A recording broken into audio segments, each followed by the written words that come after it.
Another week and another study has made headlines about the omega-3 fatty acids, DHA and EPA, stirring social media with concerns. What are the hidden dangers of your fish oil supplements? Are there any? In this video, I'll walk you through this latest study and its results, focusing on the increased risk of atrial fibrillation that they found. We'll also explore the comprehensive evidence on omega-3 fats and cardiovascular disease, discussing potential mechanisms behind the results and the importance of dosage, how these essential fats may have positive or negative effects on your heart at different doses. By the end of this video, you'll know how to test your omega-3 levels and optimize them through nutrition, supplementation, or a combination of the two. For those who eat seafood, I'll share the specific types and amounts of fish to eat weekly to get enough DHA and EPA without supplements. What I found here may surprise you. It certainly surprised me. And stay tuned for my take on whether vegans and vegetarians should consider omega-3 supplements. The study was titled Regular Use of Fish Oil Supplements and Course of Cardiovascular Diseases, a prospective cohort study, and this was published in the BMJ Medicine Journal, April 2024. This was an observational study featuring the UK Biobank cohort that followed more than 415,000 subjects aged 40 to 69 for a median duration of about 12 years. In this particular paper, the researchers were interested in looking at how fish oil supplementation affected different stages of cardiovascular health. These stages of cardiovascular health or disease were defined as healthy status, which was the primary stage, to atrial fibrillation, the secondary stage, major adverse cardiovascular events, the tertiary or third stage, and death, the end or final stage. The hypothesis being that it might be that omega-3 supplements have a different effect on outcomes, your health, depending on your stage of cardiovascular disease. The results were really interesting. Top line, omega-3 supplementation seemed beneficial for people who had already entered what they deemed the second stage, atrial fibrillation, a fancy name for an irregular heartbeat. However, for subjects with a healthy cardiovascular system, stage 1, fish oil supplementation was associated with increased risk of atrial fibrillation, moving to stage 2. It was reported that there was also an increased risk of stroke, but this was actually not a significant finding. Importantly, for those with good cardiovascular health, fish oil supplementation was not associated with significantly lower or higher risk of major cardiovascular events or death. That is a really important takeaway that I want to underscore here. There was no increased or decreased risk of major cardiovascular events or death in subjects with good cardiovascular health who were supplementing with fish oil, in this particular study anyway. Before we consider how to interpret these results and thus how it may guide our diet or supplement regime, this study has a few notable limitations that I want you to be aware of. Firstly, the study only assessed fish oil supplementation at baseline at the start of the study. So we really have no idea if people continued with supplementation over the 12-year period, or if those who didn't supplement at baseline started during the follow-up period. Secondly, fish oil supplementation was assessed as a simple yes or no, giving us no idea as to how much fish oil subjects were actually taking on average per day, and further, no idea as to whether this was DHA, EPA, or a combination of the two. This is important for a few reasons. Number one, we know that nutrients can be beneficial at a certain dose and harmful at another. There's mechanistic evidence to suggest that high concentrations of both EPA and DHA, these omega-3 fatty acids in fish oil, can impair activity of sodium-potassium pumps in the heart, which are important for maintaining a regular heartbeat, whereas more moderate concentrations optimize sodium-potassium pump activity. This might be why low-dose omega-3 supplement randomized controlled trials like the VITAL study did not find an increased risk of atrial fibrillation in subjects supplementing with DHA and EPA. We'll come back to this idea of dose being important when we discuss supplement recommendations. Number two, there is some evidence suggesting that EPA is more specifically beneficial for preventing cardiovascular disease than DHA. EPA more readily gets into existing plaque that we have in our artery walls, stabilizes that plaque, and can even result in plaque regression or shrinkage. Yes, gents, a different form of shrinkage. one that we should probably welcome with arms wide open. The researchers in this latest study seem to conclude that these results provide more evidence that fish oil may be beneficial as a secondary prevention intervention for people with existing cardiovascular disease, but not for primary prevention, people without cardiovascular disease. I have a different interpretation that I'd like to share with you. While I do think the discussion around atrial fibrillation is important, it is, I'm not convinced that this means DHA and EPA supplementation is not a net positive for people without cardiovascular disease. To help unpack my position here, I want to share a tweet from Anna Borek on Twitter, who I've engaged with online for some years now, and respect for her commitment to intellectual honesty and objectivity. I think this will help us get to the point that I want to make. I shared my personal omega-3 index test results, a test that measures the DHA and EPA content in red blood cells, and my approach to supplementing on X, Twitter, which I'll share with you later in this video. When I did this, Anna challenged me. She said, "Do you agree that the idea that this regime will cause atrial fibrillation is based on much stronger evidence versus the idea that aiming for an omega-3 index of 8% is worthwhile?" Anna is correctly pointing out that it's not just observational evidence that associates omega-3 supplementation with atrial fibrillation. There's also clinical trial evidence that corroborates these findings, including a 2021 meta-analysis of 7 clinical trials and over 80,000 subjects. This meta-analysis showed a dose-dependent relationship between omega-3 supplementation and atrial fibrillation. The higher the dose, the higher the risk of atrial fibrillation. Specifically, 11% higher relative risk of developing atrial fibrillation per 1 gram of DHA and EPA per day. I'm well aware of this data, and I'm certainly not ignoring it. My response to Anna was this, and I quote, "Yes, but also atrial fibrillation is an outcome I give less weight to than total cardiovascular disease events or mortality," meaning that I care more about someone having a heart attack, stroke, or dying from a cardiovascular event than I do about atrial fibrillation.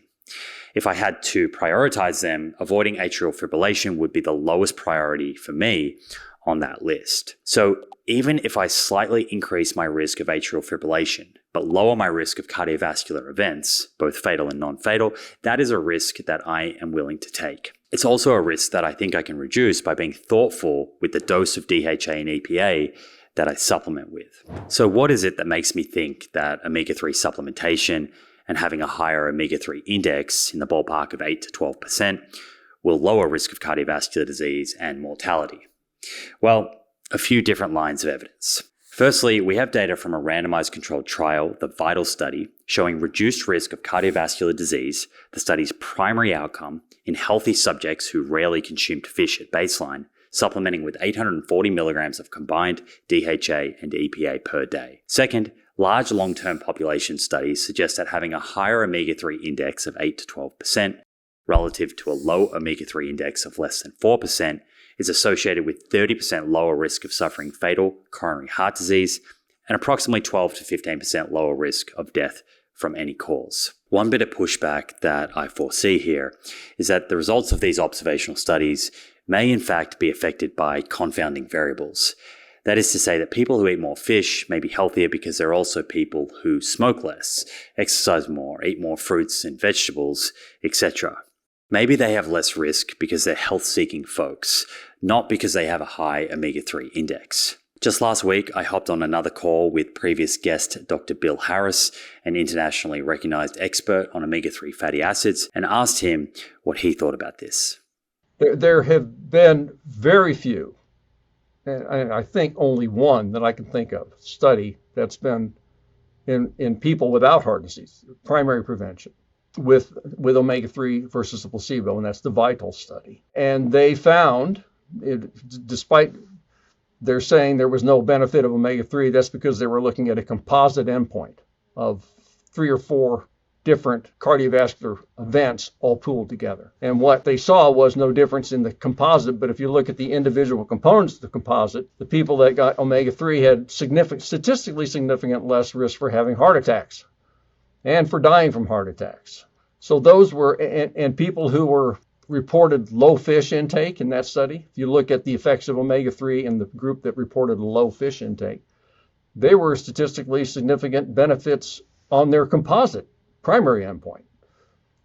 So to say there's no good evidence from primary prevention for omega-3 is not true. People are asking for levels of evidence for that. I think they forget that we're talking about a nutrient that has essentially no side effect, virtually no downside, except for this one thing with AFib, which has popped up now and kind of muddied the waters. Anyway, people can talk about primary versus secondary endpoints, and if they want to throw all the secondary endpoints out, then they're not looking at the overall picture of the science. I also asked Dr. Harris what his thoughts were on the risk of atrial fibrillation, stroke, and omega-3 supplementation. I think that paper is misrepresented the real situation, frankly. It's a complicated paper. It's one of 18 papers that have been done looking at fish oil supplement use in the UK Biobank and some health outcome. Interestingly, the authors of this particular paper, which is on cardiovascular disease, I think should have, in their discussion, talked about, there's 17 other papers that have looked at fish oil supplement use in different diseases. One of them in cardiovascular disease, and they got a completely different answer in the cardiovascular paper. And they didn't discuss these things at all because in those other 17 papers, I think there were 25 statistically significant associations between fish oil use, reported fish oil use, and some disease outcome. 25 different significant effects. One of them was adverse, which was AFib, and 24 of them were positive or favorable. So let's look at the whole picture. If we're going to be dissing fish oil supplements because of one small outcome, and actually that outcome, the AFib, the difference in risk was 0.6%, meaning the people who are not taking fish oil supplements had something like 4% chance of developing AFib over the follow-up period. The people on supplements had like 4.6% chance of. So it's a very small difference. It can be magnified by using relative risk instead of absolute risk, which is what they did, which is what we do too. I mean, all of us do that. It's just the way you play the game. But it should have been contextualized, I think, a lot better. The increased risk for AFib is 1%. If you take the supplements, you might be 1% more likely to develop AFib. And then once you've got the AFib, you're better off than taking the fish oil than if you weren't. And the thing about stroke was not statistically significant in that study. They put it in the abstract, they put it in the paper, but they define statistically significant as a p less than 0.05. And if you look at the table, the p-value for stroke was not less than 0.05. It was 0.05. So we would say, a trend almost, but it certainly shouldn't have made the final conclusions that increased risk for stroke because it wasn't significant. The next question you probably have is, how much DHA and EPA do I need to consume every day, be it from food or supplements, to get to an omega-3 index of 8 to 12%? It's going to be difficult, if not impossible, albeit for genetic outliers, to get to an optimal omega-3 index unless you eat fish or supplement with DHA and EPA. How much you need to get to an omega-3 index of 8 to 12% will depend on a variety of factors. In particular, your genetics, body weight, diet, and your baseline omega-3 index. If your baseline omega-3 index is 4 to 5%, where the average person eating a typical omnivorous diet sits, studies conducted on humans suggest that you'll need about 1 to 1.5 grams of DHA and EPA per day to get to 8%. This can be achieved with food alone, supplementation alone, or a combination of the two. Starting with nutrition, the major source of DHA and EPA in human diets is seafood, specifically fatty fish like sardines, anchovies, mackerel, and salmon. So how much fish would one need to eat to average 1 gram of DHA and EPA per day, the lower end of the recommended range that I just mentioned? To help us answer this, I have a table that I sourced from OmegaQuant. There's too much data in this table, which is on screen for those watching on YouTube and in the show notes for those listening along on audio to go over the entire thing.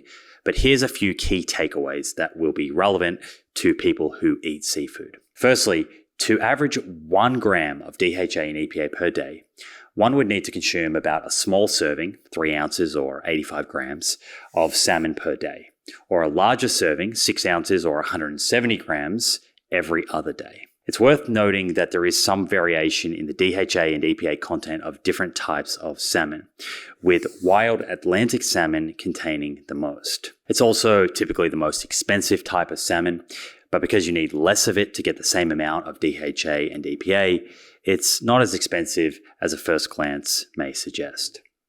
Second, herring. Both Pacific and Atlantic are the most DHA and EPA rich of the fatty fish. 4 small servings a week, 3 ounces or 85 grams, would get you pretty close to 1 grams of DHA and EPA per day. Lastly, sardines. You need to have about 100 grams or 3.5 ounces of sardines per day to get close to the 1 gram of DHA and EPA per day recommendation. Remember, this is just to get to 1 gram of DHA and EPA per day. Some people will need more than that to get to an omega-3 index of 8%. It's safe to say not many people eat this much fish, or quite frankly, would want to. At this point, you may be wondering, how on earth would humans have ever eaten this volume of fish?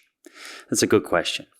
The likely answer is that outside of Arctic populations, they probably didn't. But these ancestors of ours were really not living long enough to worry about that. They ate to survive, and the suboptimal omega-3 index isn't going to kill someone before they get to an age to procreate. That's all evolution cares about. Here today, we're talking about optimizing for health span and longevity, keeping our heart and our brain in good condition when we're old and wrinkly and want to enjoy time with our grandkids. Something that is a privilege in a day and age where we rarely need to worry about predators, life-threatening infections, famine, etc. In short, our ancestors, except those from the Arctic, probably didn't consume much fish. However, that doesn't mean a higher omega-3 intake wouldn't have been beneficial for them, especially if they reached old age. This insight leads us to an important question. How can we, in our modern world, optimize our omega-3 levels? The obvious answer might seem to be eat more fish. But here's where we encounter a significant challenge. Our world today faces severe environmental issues, including heavy metal contamination in our waterways and rapidly dwindling fish stocks. Advocating for increased fish consumption on a global scale could lead to negative health consequences from heavy metal exposure and fairly catastrophic environmental consequences affecting today's coastal communities that rely on fish as protein and future generations of humans across the world. I'll explore these environmental health concerns in depth in a future video with an expert. So if eating more fish isn't the answer, what is? Let's shift our focus to a more sustainable and practical approach: testing and thoughtful supplementation. Imagine your body's omega-3 level as a fuel gauge. Just as you wouldn't try to fill up your car without checking the fuel level first, it's important to understand your current omega-3 status before making changes. That's where testing comes in. By measuring your omega-3 levels with an omega-3 index test, we establish a baseline that allows us to tailor our approach to your specific needs. Once we know your baseline omega-3 index level, we can explore the various supplementation options. My omega-3 supplement strategy is as follows. It seems sensible to supplement with the minimum dosage of DHA and EPA per day to get us to an optimal omega-3 index, so we can optimize for long-term health benefits, minimize adverse effects like atrial fibrillation, and save some pennies along the way. For most people, that's going to be in the ballpark of 1 to 1.5 grams of active DHA and EPA per day. I've personally done this, supplementing with about 1.5 grams of DHA and EPA per day, and over around 9 months, I saw my omega-3 index go from 5.76% to 9.44%. Now that I'm above 8%, I'm actually going to slightly reduce my dose to approximately 1 gram of DHA and EPA per day, and then retest 4 months after making that change to see if I'm still above 8% with that slightly lower dose. Why 4 months? Well, the omega-3 index is based on the fatty acid composition of red blood cells, and red blood cells take about 4 months to turn over. So if you change your diet or supplement protocol, wait at least 4 months before you retest your omega-3 index. Omega Quant, who I have zero affiliation with but highly recommend for omega-3 index testing, actually has a dosing calculator on their website, which suggests that someone like me could get to 8% with around 810 milligrams of DHA and EPA per day. If I could achieve that, I'd be very happy. You might be thinking, why 8%? Why not 12%? This is something that I asked Dr. Harris. Are there continued benefits up for grabs going up above 8% to 12% and beyond? In practical terms, it's far more important to just at least get to 8%. So few people are at 8% that to try to worry about being at 12% is almost a fool's errand. We haven't got very much data on large groups of people with omega-3 levels at 10, 11, 12%. There just aren't that many people like that. So we really don't know. That's kind of why our limit is say 8 to 12, and above 12, we just don't know. We're not going to make any promises. There is some evidence, though, from Japan that people that were at 11% omega-3 index compared to those at 8%, they had a lower risk of, I think, myocardial infarction. So in Japan, you can do things like that. You can look at those sort of levels. So that was some evidence, and there was a paper recently, or not recently, but a few years ago, that pointed that there might be even additional benefits above 8% for cardiovascular. But I think that's still yet to be really studied well. When choosing off-the-shelf supplements, I recommend opting for brands that have gone through third-party testing for purity, oxidation, and contamination. I've managed to get this information from third-party testing that I've paid to access from organizations like consumerlab.com or directly from the brands themselves, providing they were happy to make their third-party testing reports available. I've also ensured that the brands that I recommend contain DHA and EPA, not just DHA, because as I mentioned earlier, there is mechanistic evidence that suggests EPA may be more important for stabilizing existing plaque that we have in our arteries. Shout out to previous guest and friend, Dr. Alan Flanagan, for bringing that to my attention. Please note, I said the target range for most people should be 1 to 1.5 grams of active DHA and EPA per day. When you read omega-3 supplement labels, be careful not to look at the total oil per serve, but rather the total amount of DHA and EPA. It's the latter that should add to 1 to 1.5 grams per day. There can be other oils in the capsule, hence it's important to only pay attention to the DHA and EPA content. Based on all of this criteria, the brands that I recommend to help you optimize your omega-3 index are as follows. Starting with algae oil, because it's more sustainable than fish oil, and quite frankly, I'd love it if everyone adopted an algae oil where possible mindset here. 3 capsules per day of either the Omega-3 algae oil or Emil's Optimal Omega Plus. At the time of this video, Costco has a very good deal on the Omega-3 algae oil for those based in America. $29.99 for a 2-month supply. I'm actually shocked by how cheap this is. It's cheaper than almost all high quality fish oils that I've been able to find.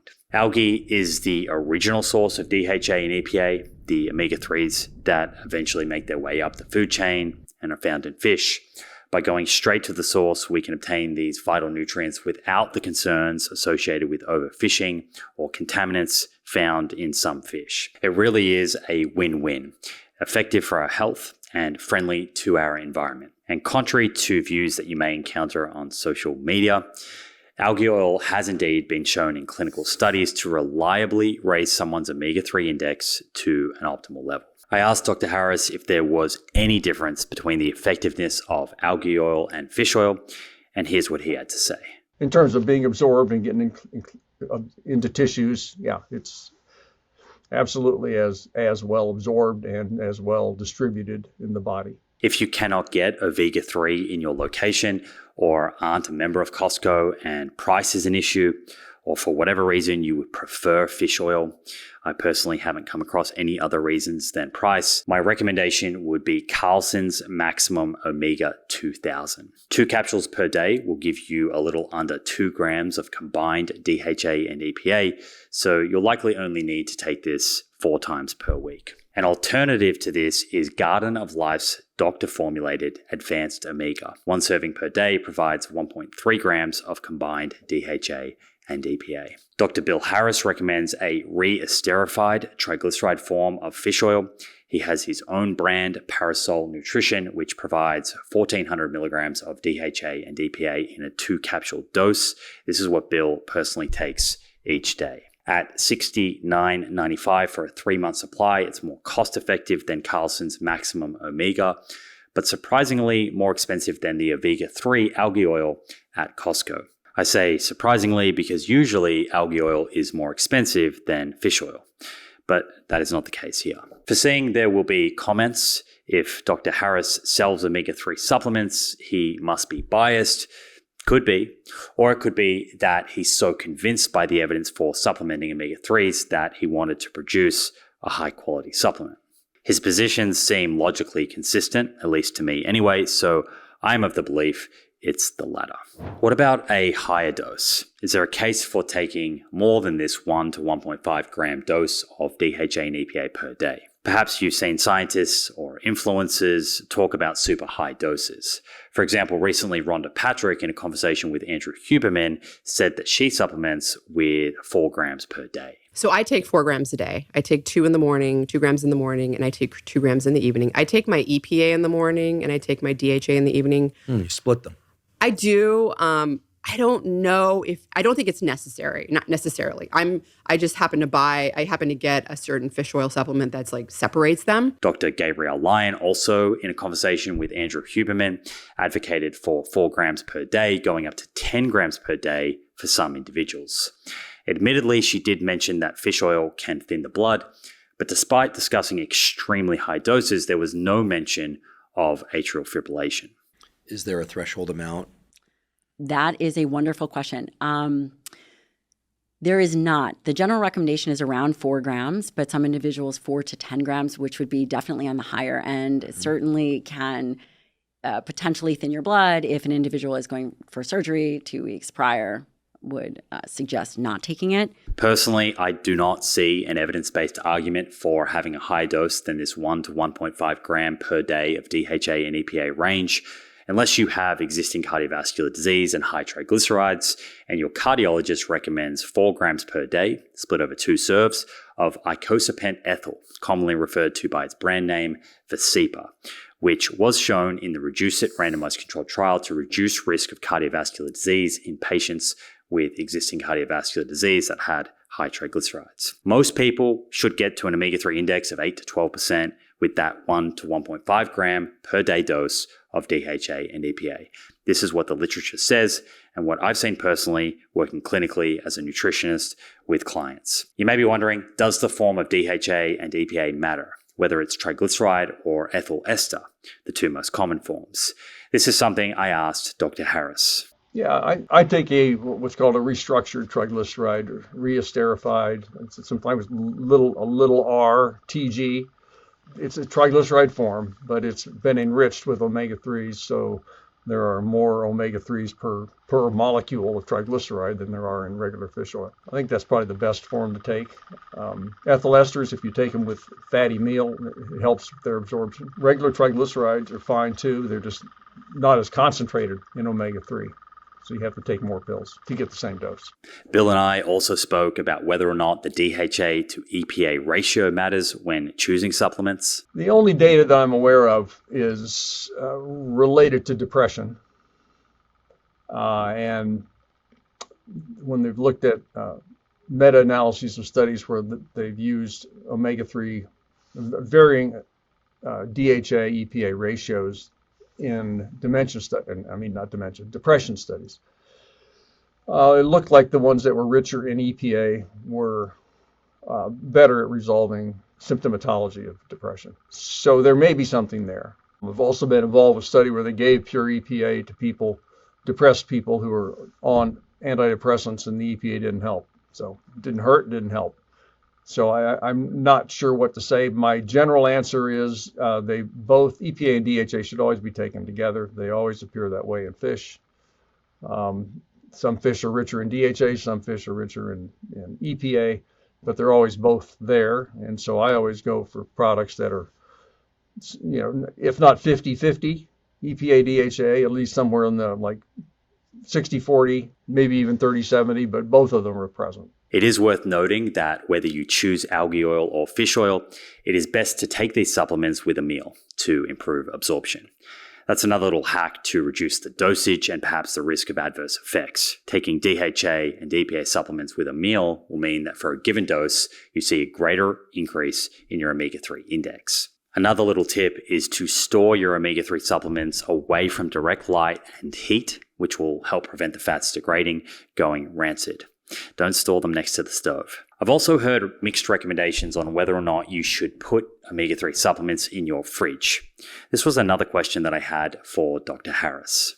I don't store mine in the fridge. I just store them at room temperature. Yeah. So some things that get on the omega-3 blog I never read. So that's probably not a great admission, but I'm not writing them. It sort of doesn't hurt to put them in the fridge. You're not doing any damage to them, and you're just not you're not going to get rid of any kind of a fishy burp because of refrigeration. But the capsules are, these gelatin capsules are completely impervious to oxygen. You can't get in, so they're not going to oxidize in the capsule. They may have been oxidized before they got encapsulated, but that's a different question. And friends, if your omega-3 supplements are past their expiry date, do not take them. This is not the supplement you want to stockpile. Coming up, what's the best strategy for vegans and vegetarians to optimize their omega-3 index? If you're finding this information valuable so far, please let me know in the comments, and don't forget to like and subscribe. Your engagement helps YouTube share this information with more people. Okay, let's talk about plant-based diets. I know a number of people are going to be wondering about vegan diets, vegetarian diets, and omega-3 index optimization. A question I always get is, can I just eat chia, flax, hemp seeds, walnuts, etc.? Will that be enough? The first thing that I think is important to make clear, to acknowledge here, is that consistently we see vegetarians and vegans have lower risk of cardiovascular disease compared to non-vegetarians. It's one of the biggest benefits of plant-based diets. But that doesn't mean they couldn't do better. Just as I believe such populations could do better by optimizing their protein and calcium intake and doing more resistance training, they would also likely do better if they were able to optimize their omega-3 index. My read of the literature is that the cardiovascular disease benefits we see are because vegetarians and vegans consume less saturated fats, more unsaturated fats, more fiber, more plant protein, more phytochemicals, etc. That is to say that these populations do better when it comes to cardiovascular disease, despite their relatively low omega-3 index, not because of it. Unfortunately, we don't have long-term evidence comparing vegetarians and vegans who supplement with DHA and EPA versus those who don't, and seeing who's more likely to have a cardiovascular event.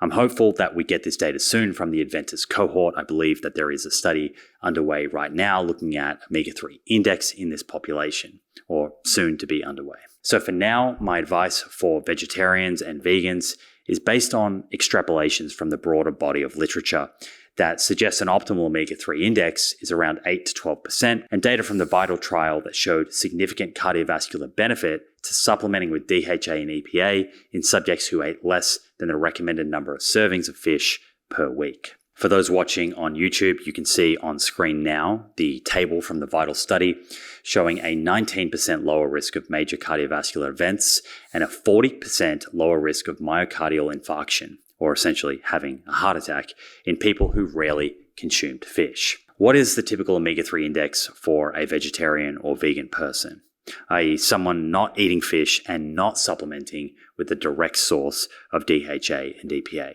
We do have studies that have tested the omega-3 index in vegetarian and vegan populations. And it's from this data we know that when you do not have a direct source of DHA and EPA in the diet from fish or supplements and rely on omega-3s from plant foods like chia, flax, and hemp seeds, your omega-3 index could be about half that of the average omnivore. Keeping in mind, the average omnivore is probably only at 4%, presumably because people don't get anywhere close to the amount of fish I mentioned earlier that would need to be consumed to get enough DHA and EPA. So a vegetarian or vegan omega-3 index could be as low as 2 to 3%, as shown in a study of Dutch omnivores and vegans. Here's what Dr. Bill Harris had to say about the typical omega-3 index on a plant-based diet. If you're vegetarian, vegan, it's going to be down probably 3.5%. But the average we've seen across really several thousands of people in Europe, North America, eating standard Western diets is around 5 to 6%. It is worth noting that there are other studies where vegetarians' omega-3 index is not this low, more like 4 to 5%, presumably because they're able to optimize their conversion of the omega-3 ALA into DHA and EPA by keeping omega-6s in their diet low. But even 4 to 5% is still not considered optimal. Remember, if your omega-3 index is around 4%, 1.5 grams of DHA and EPA per day should be absolutely sufficient to get you to 8%. In fact, one study of vegetarians using 800 milligrams of algae oil per day for 8 weeks saw omega-3 index increase on average from 4.8% to 8.4%. Let's finish with a summary of the main takeaways from today's video on omega-3s. A brand new study supports the existing body of evidence that suggests DHA and EPA, omega-3 fatty acids, may increase risk of atrial fibrillation in healthy people without cardiovascular disease. This is an adverse effect that we should certainly take seriously, but I am not convinced it means we shouldn't supplement at all, because there is other evidence that suggests supplementation and a higher omega-3 index is associated with lower risk of non-fatal and fatal cardiovascular disease, the outcomes that I personally, and probably you too, care more about. So overall, there seems to be a net benefit to consuming an optimal amount of DHA and EPA per day. We may be able to reduce the likelihood of experiencing atrial fibrillation by being thoughtful with dose, taking the minimum dosage required to get us to an optimal omega-3 index, which is about 8 to 12%. Most people need about 1 to 1.5 grams of DHA and EPA per day to achieve this. We have 3 paths to omega-3 optimization: nutrition alone, supplementation, or a combination of the two. If you choose nutrition, remember it's quite a lot of fish. Most people aren't going to do that, and it would be highly unsustainable.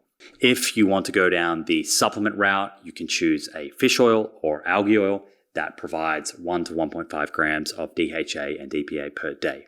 We went through the brands that I recommend based on third-party lab tests. Refer back to that earlier section of the video for details. Vegetarians and vegans, and really anyone not consuming a significant amount of fish, should measure their omega-3 index with a company like OmegaQuant and supplement with DHA and EPA as required. While some people suggest it is suffice to simply eat plant-based foods like walnuts, chia, and flax, it's unlikely enough conversion will occur to get to an optimal omega-3 index, unless you are a genetic outlier. Lastly, an important reminder: if you have existing cardiovascular disease and high triglycerides, speak to your cardiologist about Vascepa, a specific type of EPA that you can supplement with, which is different to what you would buy on shelf in supplement stores. And with that, friends, I think we are done. If you found this video helpful, please check out this video featuring Lane Norton, where I discuss another interesting area of nutrition, protein and healthy aging.